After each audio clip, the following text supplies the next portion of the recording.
ng bayan, maasahan anumang panahon.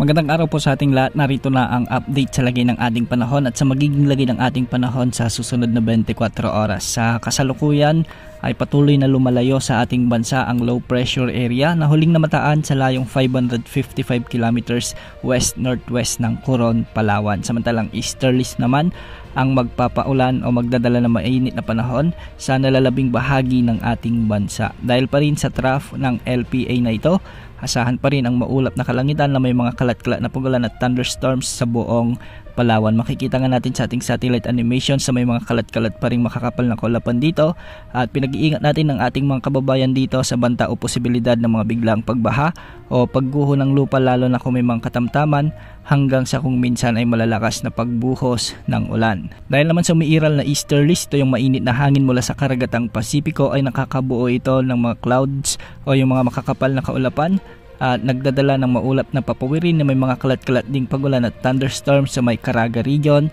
sa may Davao region at ang southern Leyte. Pinag-iingat din natin ang ating mga kababayan dito sa banta ng mga biglang pagbaha o pagguho ng lupa, lalo na kung may mga katamtaman at hanggang sa kung minsan rin ay malalakas na pag-ulan. Sa Luzon ay makikita naman natin sa ating satellite na nababalot ngayon ng makakapal na kaulapan at thunderstorms ang malaking bahagi ng northern at central Luzon, particular sa bahagi ng Cordillera Administrative Region sa may Apayao, sa may Abra, Kalinga, Mountain Province, ilang bahagi ng Nueva Vizcaya sa may Benguet, at sa ilang bahagi ng Ilocos Sur, ilang bahagi ng La Union sa may Pangasinan, at sa Central Luzon naman asahan din ang mga pag-ulan dulot ng mga thunderstorms sa may Tarlac, ilang bahagi ng Pampanga at ang malaking bahagi ng Bulacan.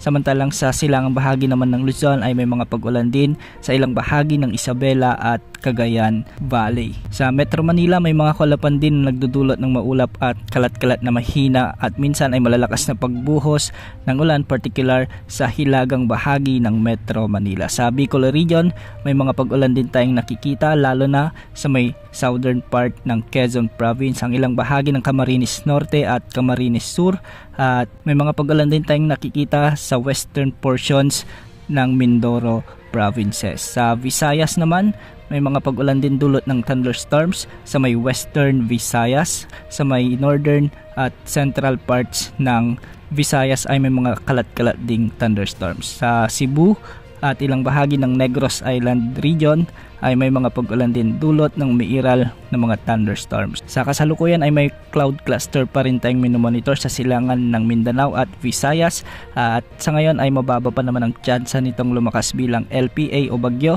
sa susunod na 24 oras. Patuloy natin itong monitor dahil posible itong lumapit sa ating bansa sa mga susunod na araw. Bukas asahan pa rin ang pag-iral ng easterlies, kaya maraming lugar pa rin ang makakaranas ng malinsangan o mainit na panahon at mga thunderstorms naman, lalo na pagsapit ng hapon at gabi. Yan ang update sa lagay ng panahon. Ito po ang weather update ng bayan, maasahan anumang panahon.